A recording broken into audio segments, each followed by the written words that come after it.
Hey, this is Sesshomaru, or David Kaye, the other half-demon, and you're watching Scintillating Reviews.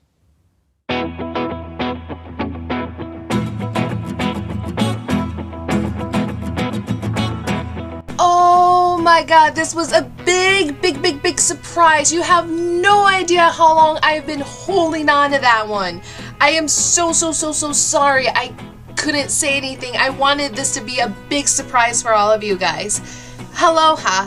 Welcome to Cyntillating Reviews, and today we will be reviewing episode 3 of Yashahime, Princess Half Demon. Again, before I continue on with this episode, I just want to say thank you so much to David Kaye for doing a shout out for Scintillating Reviews. That was totally unexpected. That was surprising. I checked my emails and I apparently received a gift from somebody, and it was a shout out from David Kaye. And I was just so surprised. I was just so shocked. This was somebody that I admired when I was 12 years old, and somebody that I was such a fan of. Those that know me personally, I'm a fan of Sesshomaru. I'm a fan of anti-heroes, and I consider Sesshomaru to be in that category of an anti-hero because he's not all evil. Like, of course he started evil, but then gradually and slowly he turns good. But I'm just so happy right now. I can't believe it. So thank you so much for that. I truly appreciate it. It was fun. It made my week. It actually made me look forward to doing this episode. Now we will talk about episode 3 of Yashahime, Princess Half Demon. This episode, I didn't really write down a whole bunch of notes to it just because it was more so of paying attention to exactly what has been happening in that episode. But we get the biggest shock of all when it came to Towa and Setsuna and Sesshomaru, mostly Sesshomaru. This is the point now where I think I should just probably do like lifetime reactions, because I can't tell you how many times that my jaw just kind of dropped when I heard the things come out. I was like, wait, what?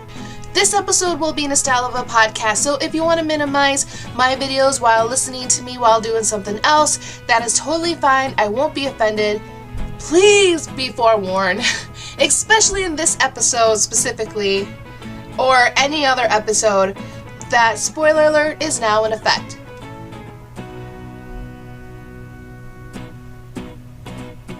Episode 3 is titled The Dream Butterfly.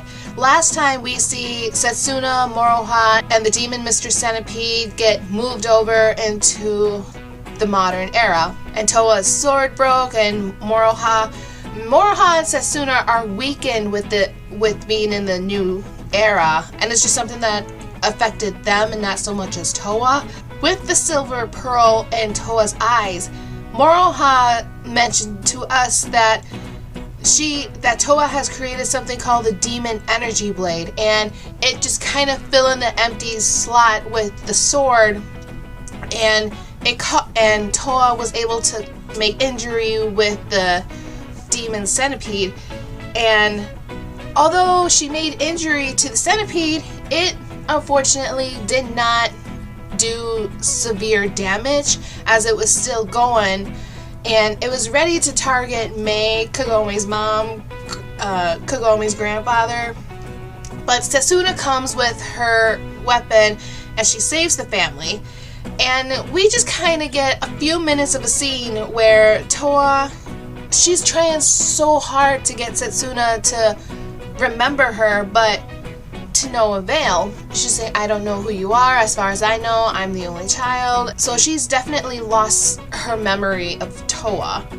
And here's just something I kind of want to bring up later in the future, hopefully. And hopefully we could see more of this later. Mohora mentioned demon bounty buddies. So maybe we can see a little bit of the demon bounty hunter friends that Mohora is talking about, at least just like a quick glance, because I kind of want to know. I mean, there's a whole bunch of characters we have yet to discuss. I mean, we have the two people. Oh, actually, no. We have the 2 humans in the opening credits, and then followed by the baby Tanuki. So I want to see a little bit more of this baby Tanuki. But from what it looks like, with seeing Moroha's attitude and just the way she speaks and the way she acts, she's definitely and hopefully going to follow and maybe mimic the behavior that Inuyasha does, the way that he kind of treats and acts to Shippo. I want to see the same thing come out with Moroha and the baby Tanuki. But continuing with this episode, Moroha comes up to Towa and kind of sniffing her, and she says, "No doubt you're the daughter of Sesshomaru." Now, a part of me was expecting Towa to respond to, like, who is that? Because she was raised mostly in the modern era, and of course Sota doesn't really have an idea on who Sesshomaru is, other than what possible stories that Kagome might have told him.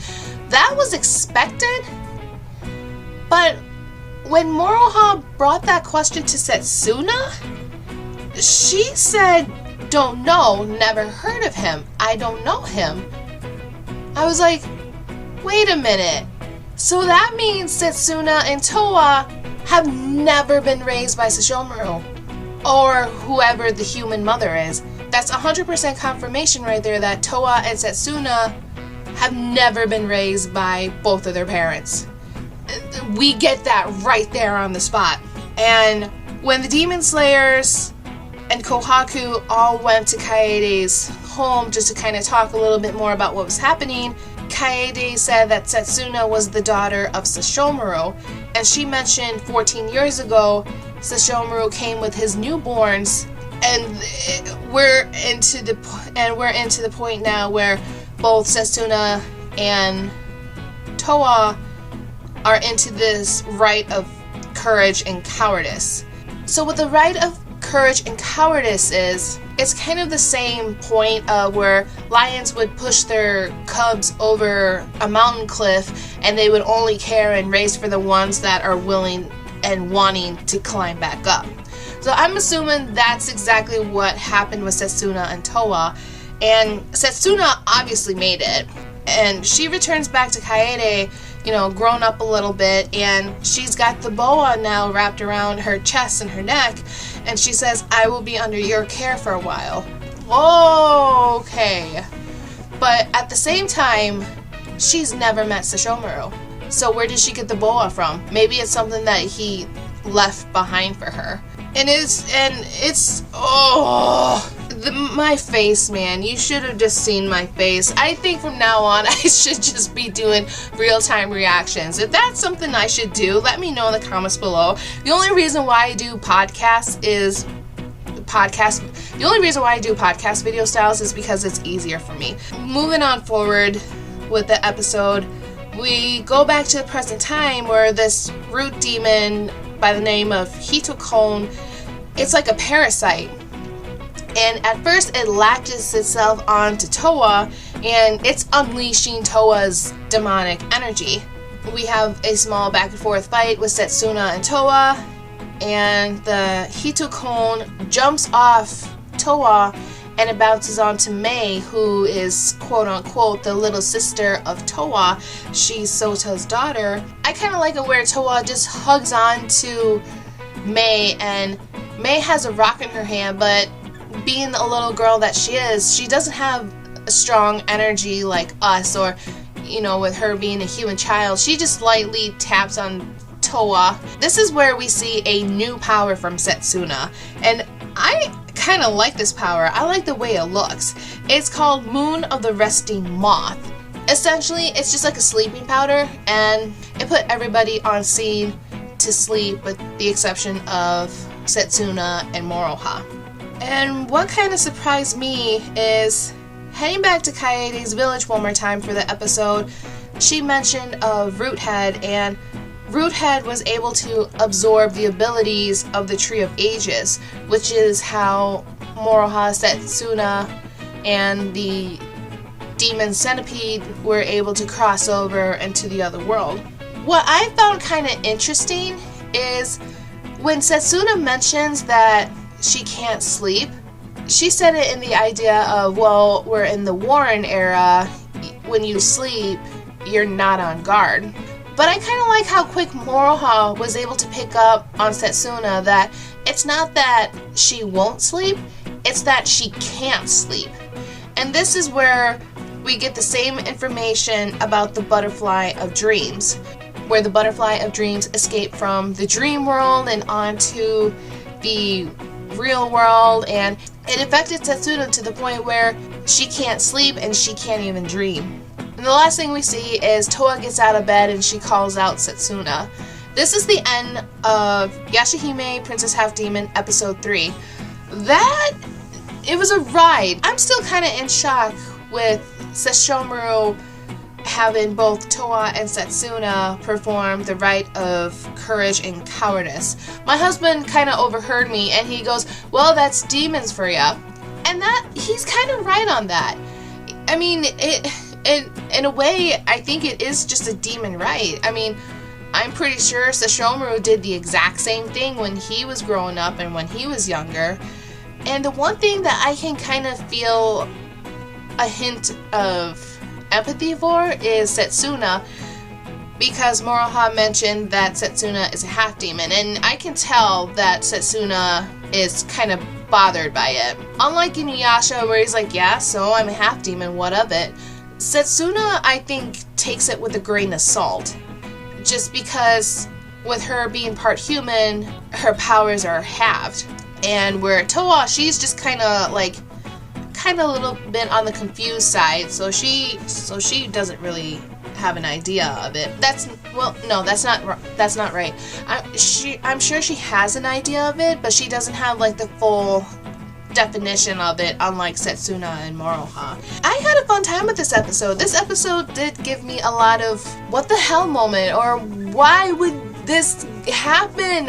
I'm just like in shock of everything. I didn't catch the name of the next episode, but just kind of watching a little bit, it looks like we get to see the girls explore the modern world. And again, I hope this comes a part where I'm wishing that awkward situations are going to come up with Mohora, and I just want to see how she reacts to them. So I'm looking forward to that. So thank you guys so much for stopping in and taking a listen at my review of Yashahime, Princess Half Demon, episode 3. What do you guys think of this episode? Let me know in the comments below.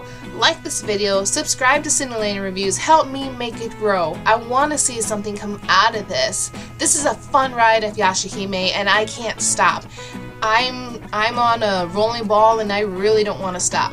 If you're interested in just the Yashahime videos, or if you want to be notified for all of my content, click that bell down below. And a special thank you to David Kaye for giving Cyntillating Reviews a shout out. Again, that was a shock, that was a surprise. I really wasn't expecting it, and I'm just like really happy about it. So thank you so much for that shout out, David. And you did amazing. I can't think of any way you can make it better. So thank you all so much, and we will see you guys in another day.